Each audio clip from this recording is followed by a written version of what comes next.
This is the class preparation video for the ByAnnie undercover class that is being held January 11th at Down the Block. The first thing you need to do before class is to measure the machine that you want to make the cover for. How to measure is explained really well on page 2 of the pattern. I just used a tape measure and made sure that not only did I measure the base, main part of the machine, but anything that sticks out like the hand wheel or spool pins to get my final measurements. I also watched the ByAnnie video on how to make modifications. If anybody has questions, you can call or email me at the store.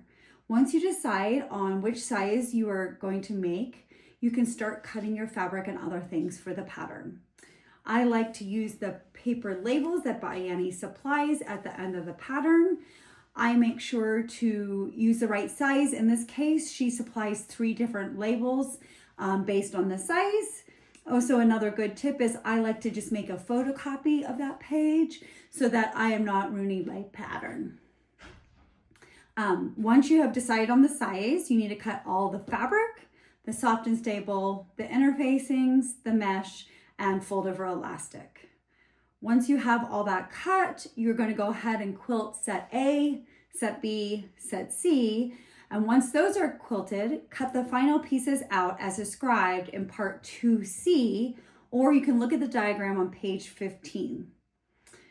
After you've done that, fuse the interfacings to the corresponding coordinating fabric. They are all from, all the interfacings go on the coordinating fabric.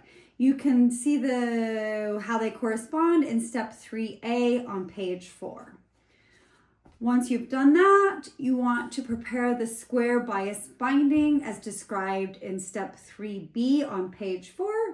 I also have a video on how to make the bias binding from a square if you need more help.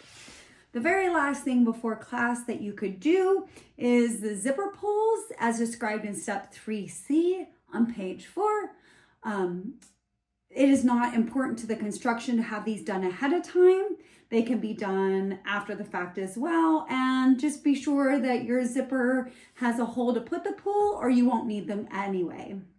I'm looking forward to seeing you in class.